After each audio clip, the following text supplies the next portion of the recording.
Sang burung kebenaran. Pada suatu waktu, hiduplah seorang nelayan seperti biasa melemparkan jalannya di sungai. Dia menunggu dengan sabar di perahunya, makan siang ketika dia mendengar suara yang aneh. Sambil menunggu di tepi sungai, dia melihat sebuah tempat tidur bayi yang terbuat dari kristal meliuk-liuk di sungai, tepat di samping perahunya. Sang nelayan melompat dan mengambil tempat tidur bayi kecil itu, dan di dalamnya ada penutup sutra terbaik yang pernah dia lihat. Dia membuka penutup sutra itu dan melihat wajah dua bayi yang cantik sekali. Nelayan itu merasa senang dan dia membawa bayi-bayi itu pulang.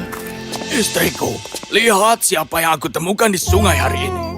2 bayi? Kita sudah punya 4 anak untuk diberi makan. Lalu, apa yang kau inginkan dariku? Biarkan mereka tenggelam di sungai atau kelaparan? Aku tahu, kita punya makanan untuk 6 orang, dan sekarang kita harus menambahnya menjadi 8 orang. Makanan selalu berlimpah di rumah tangga nelayan. Tak lama kemudian, kedua bayi itu tumbuh menjadi anak laki-laki dan perempuan yang sangat tampan dan cantik. Mereka lembut dan bijak, dan mereka juga sangat santun. Tapi anak-anak lain tidak baik pada mereka, dan sering mengatakan hal-hal yang jahat pada mereka. Kembalikan bonekaku, ayah membawakannya untukku. Aku pikir dia berkata kita semua bisa memainkannya. Tapi dia itu bukan ayahmu, kan? Dia menemukanmu di sungai. Pergi bermain dengan tempat tidur bayimu itu. Itu adalah milikmu satu-satunya.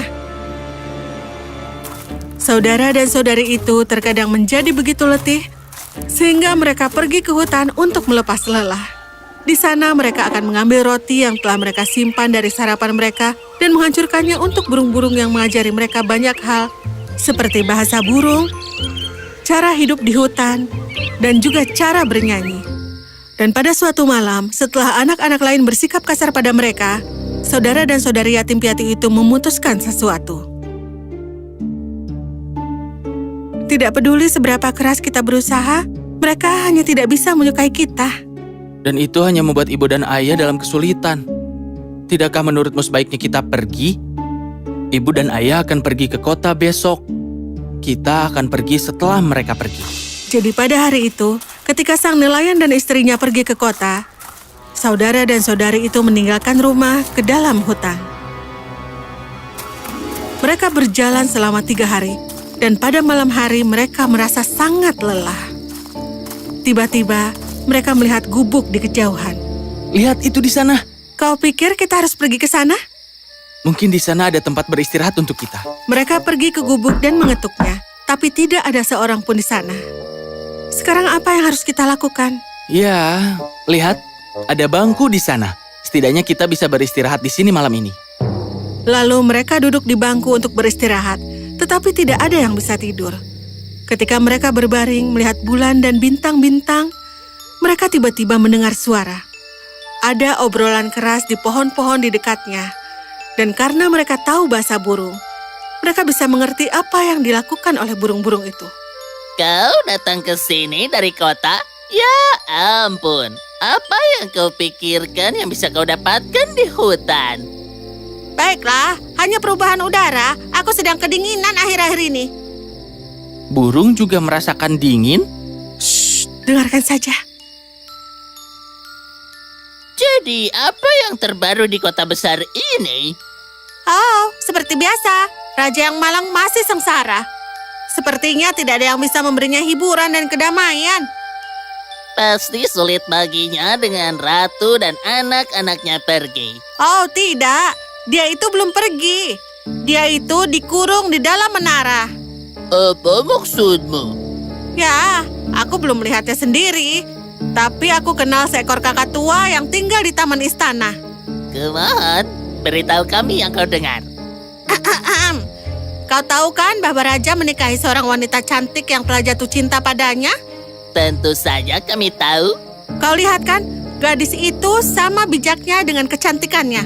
Dan raja sangat menyayanginya.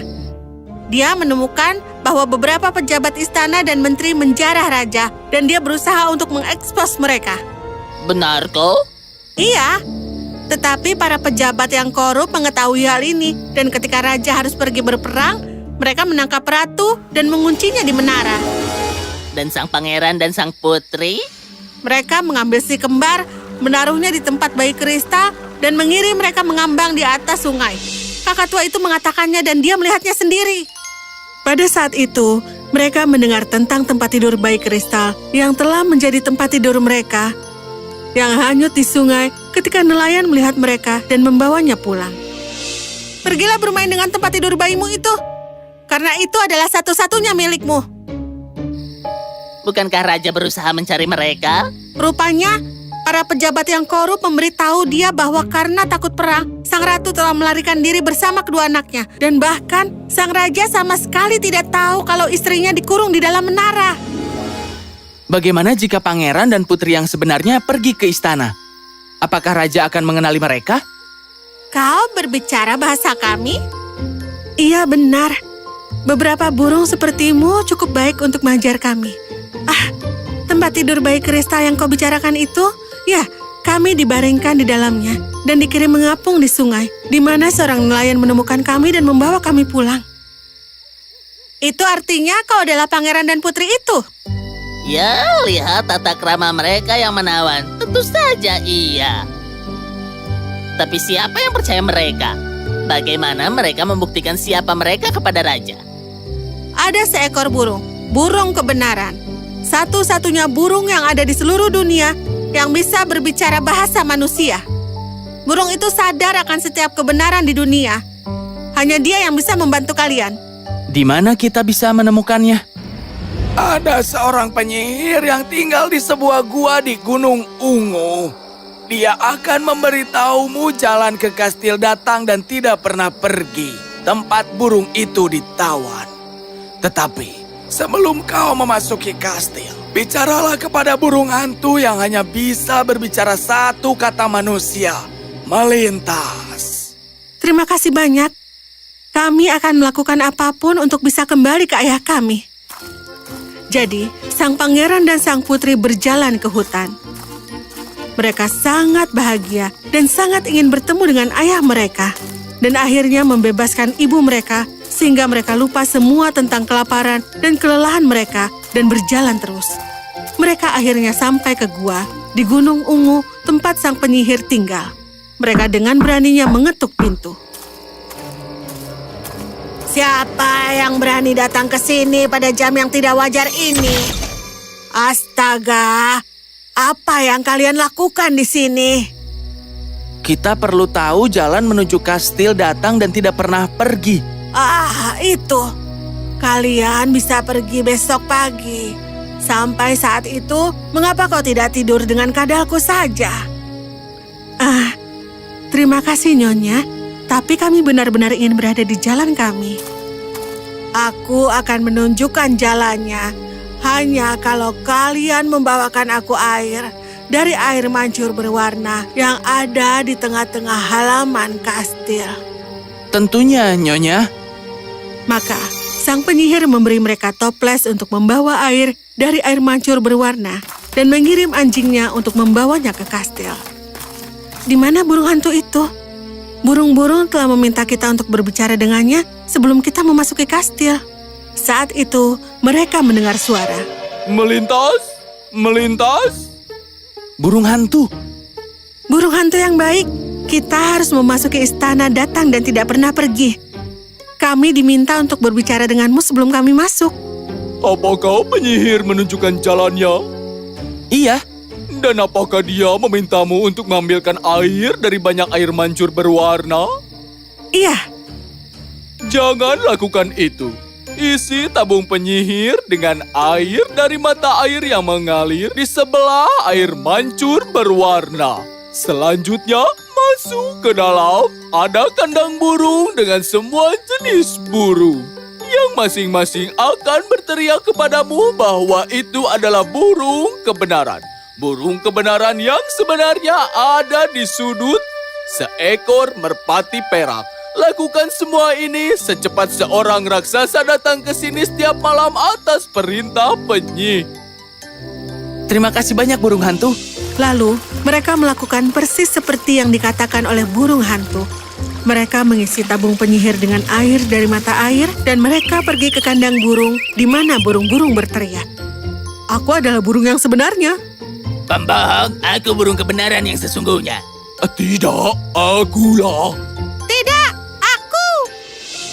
Mereka melihat burung kebenaran yang asli dan mengangkatnya dengan lembut, lalu melarikan diri dari kastil. Mereka mencapai gua penyihir.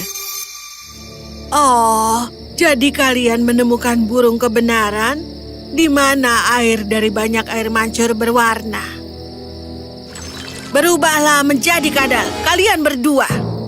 Tapi alih-alih menjadi kadal, pangeran dan putri mulai bersinar dan menjadi kuat karena air dari mata air berwarna itu selalu baik. Melihat ini, semua makhluk di gua memanjat air dan penyihir melarikan diri. Tidak pernah terlihat lagi. Mereka berdua pergi ke istana, tetapi para pendeta yang jahat tidak akan membiarkan mereka masuk. Kita harus menunjukkan kepada mereka burung kebenaran, atau mereka tidak akan membiarkan kita masuk. Kita hanya akan memberitahu mereka bahwa kita ingin melihat raja.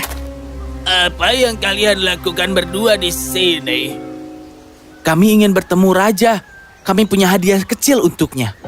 Beraninya kau mengganggu raja kami. Ayo cepat pergi. Tetapi burung kebenaran terbang keluar dari tas, langsung ke kamar raja melalui jendela, dan memberitahu raja segalanya. Jadi, ratu yang baik terkunci di menara itu, dan pangeran dan putrimu menunggu di luar istana. Sang raja bergegas keluar dan memeluk kedua anaknya. Para menteri jahat ditangkap, dan ratu yang baik hati dibebaskan dari menara. Raja menghadiahi nelayan dan istrinya dengan baik atas segala kebaikan mereka.